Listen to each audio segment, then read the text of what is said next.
Ma compréhension du développement durable, c'est essentiellement le mot conjugaison et absolue nécessité et interdépendance. Et les composantes, c'est la dimension environnementale, la dimension économique et financière et sociale, et je dirais sociétale, parce que c'est cet ensemble-là qui est important. Chacune des dimensions doit tenir compte des deux autres, qu'on puisse qualifier et reconnaître que l'initiative s'inscrit dans une perspective de développement durable.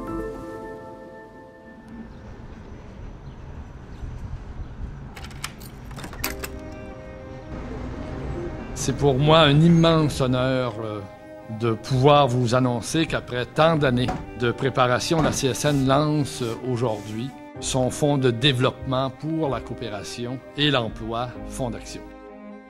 Jeudi, 25 janvier 1996, Fonds d'action entre en opération. Fonds d'action appuiera ses interventions sur 3 piliers: la démocratisation des lieux de travail, la démocratisation économique et finalement un développement économique et social viable afin de transmettre aux générations futures un environnement qui n'aura pas été irrémédiablement éprouvé. Quand Léopold a imaginé avec ses collègues de la CSN Fonds d'action, il n'y avait pas grand monde qui parlait de finances durables, qui parlait de finances environnementalement responsables, qui parlait de gouvernance exemplaire. Il n'y avait personne. Il n'y avait personne. Donc, dans ce sens-là, Léopold, c'est un pionnier. Léo, c'est d'abord un bloc solide de convictions profondes. La répartition de la richesse dans la société. Et l'autonomie. L'autonomie des personnes, c'est sûr. L'autonomie des communautés. Mais c'est aussi la démocratie.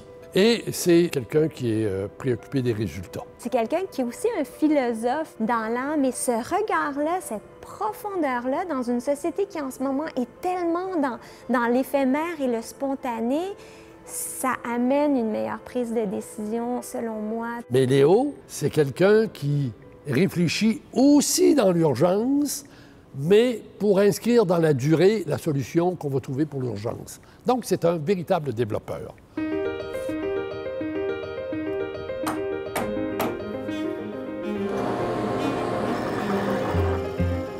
Je pense que c'est quelqu'un qui est profondément bienveillant et qui a une capacité à faire des liens entre des enjeux importants et entre des gens aussi, à créer des synergies, à créer des occasions de faire en sorte que les choses changent, puis que les choses changent pour le mieux. Et à cet égard-là, il a été extrêmement visionnaire. Lui, il a très, très vite compris que l'argent, c'est le nerf de la guerre, puis que c'est ça qu'il faut utiliser pour changer les choses. Il disait toujours qu'il faut trouver une façon de pérenniser la propriété pour garder un milieu de vie enraciné dans sa communauté, qui est un modèle en termes d'environnement. Mais s'ils n'avaient pas été là, Angus ne serait pas là. Il y aurait des condos, point. Et il n'y aurait pas de job. C'est vraiment ça l'impact. C'est de pouvoir prendre un projet puis lui donner une orientation toc, qui n'est pas nécessairement l'orientation la plus évidente sur le plan économique à court terme, mais qui est la plus structurante.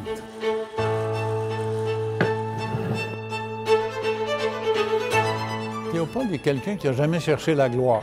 C'est un gars qui est très effacé, même s'il a une présence physique assez certaine.